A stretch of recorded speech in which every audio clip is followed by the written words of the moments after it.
नमस्कार, मैं हूं अंकुर और आप देख रहे हैं सत्यहिंदी.com। सत्य हिंदी का ऐप डाउनलोड करने के लिए डिस्क्रिप्शन में जाइए, वहां पे आपको एक लिंक मिलेगा जहां से आप ऐप डाउनलोड कर सकते हैं। अब एक नजर डाल लेते हैं अब तक की सुर्खियों पर। दक्षिण के मशहूर अभिनेता रजनीकांत ने मंगलवार को ट्वीट कर कहा है कि वे राजनीतिक पार्टी लॉन्च नहीं करेंगे। इससे पहले उन्होंने 3 दिसंबर को कहा था कि वह 31 दिसंबर को अपने राजनीतिक दल की घोषणा करेंगे और जनवरी में इसकी लॉन्चिंग की जाएगी, लेकिन खराब स्वास्थ्य के चलते उन्हें यह फैसला लेना पड़ा है। रजनीकांत 2 दिन पहले ही अस्पताल से वापस घर आए हैं। उन्होंने ट्वीट कर कहा है कि उनका गिरता स्वास्थ्य ईश्वर की चेतावनी है। रजनीकांत ने कहा कि वह नहीं चाहते कि जो लोग उन पर भरोसा करते हैं उन्हें ऐसा लगे कि उन्हें बलि का बकरा बनाया गया है। बीजेपी और जेडीयू के तनाव के बीच वरिष्ठ आरजेडी नेता और पूर्व बिहार विधानसभा स्पीकर उदय नारायण चौधरी ने सोमवार को एक बड़ा बयान दिया है। उन्होंने कहा कि अगर नीतीश कुमार भाजपा नीत एनडीए छोड़ते हैं और तेजस्वी यादव को बिहार का सीएम बनाते हैं तो विपक्ष उनको 2024 के लोकसभा चुनाव में पीएम उम्मीदवार के रूप में प्रोजेक्ट करेगा। बता दें कि अरुणाचल प्रदेश में बीजेपी ने जब से जदयू के 6 विधायकों को तोड़ा है तभी से दोनों दलों के बीच सब कुछ ठीक नहीं है। आज बिहार की राजधानी पटना में हजारों किसानों ने कृषि कानूनों के विरोध में रैली निकाली। किसानों ने कृषि कानूनों को रद्द करने की मांग के साथ राजभवन की ओर मार्च किया। बता दें, दिल्ली में हजारों किसान 34 दिनों से कृषि कानूनों के विरोध में प्रदर्शन कर रहे हैं, लेकिन सरकार झुकने को तैयार नहीं है। किसानों और केंद्र सरकार के बीच 7वें दौर की बातचीत कल यानी 30 दिसंबर को तय हुई है। मंगलवार को केंद्र सरकार ने किसानों की चिट्ठी का जवाब दिया, जिसमें बुधवार दोपहर 2 बजे विज्ञान भवन में किसानों को चर्चा के लिए बुलाया गया है। सरकार के न्योते पर किसानों ने सहमति जताई है। हालांकि ये भी कहा गया है कि सरकार द्वारा भेजे गए प्रस्ताव की भाषा बहुत उलझाने वाली है और उसमें किसानों की मांगे मानने जैसा कुछ नहीं दिख रहा है। रिलायंस के सामानों का बहिष्कार करने का ऐलान कर चुके किसानों के निशाने पर जियो के टावर्स हैं। पंजाब में किसानों द्वारा पंजाब के 9000 में से 1500 रिलायंस जियो के टावर्स को कथित रूप से नुकसान पहुंचाया गया है। इन सभी ने काम करना बंद कर दिया है। इन टावरों के साथ तोड़फोड़, बिजली की सप्लाई बंद करना या जनरेटर की चोरी के कारण कई जगह सेवा प्रभावित हुई है। बता दें, पंजाब के सीएम इससे पहले अपील कर चुके हैं कि किसान दिल्ली में प्रदर्शन कर रहे किसानों की तरह ही अनुशासन दिखाएं।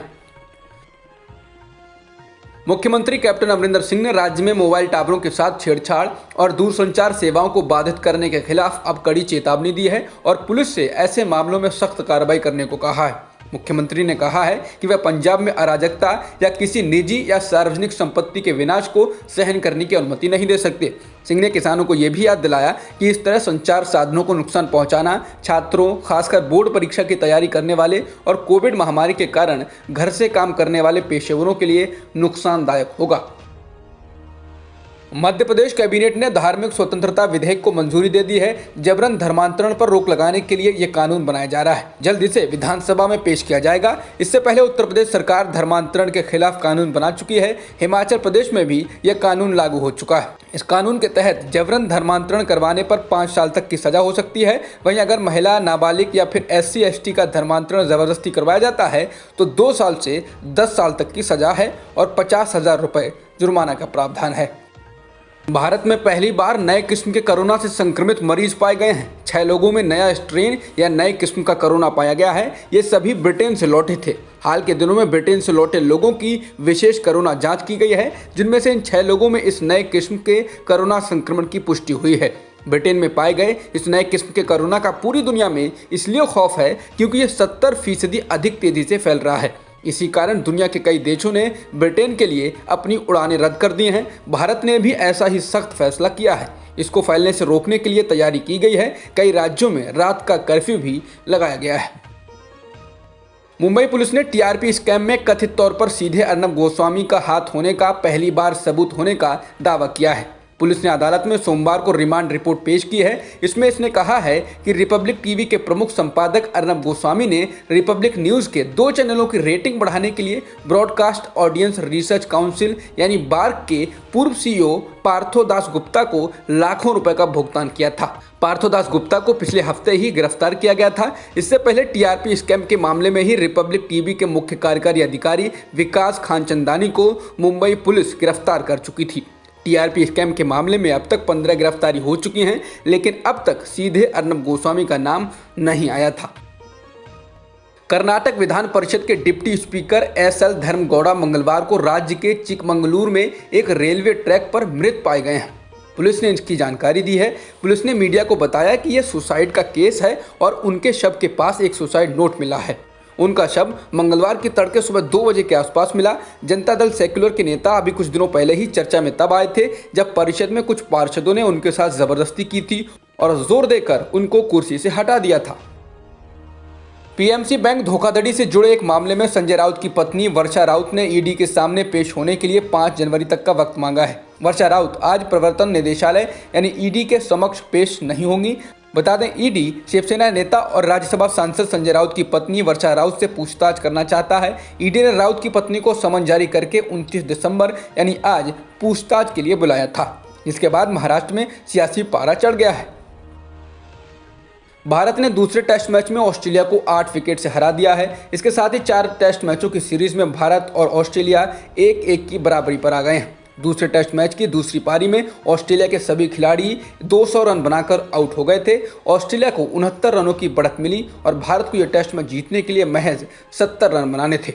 भारत ने इस लक्ष्य को 2 विकेट खोकर 15.5 ओवर में हासिल कर लिया।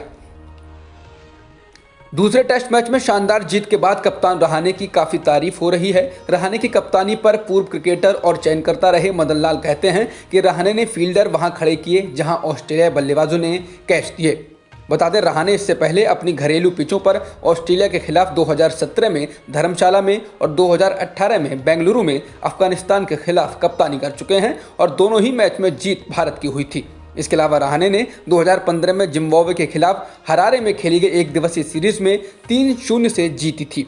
इसके साथ ही वो 2 T20 मैच में भी भारत की कप्तानी कर चुके हैं।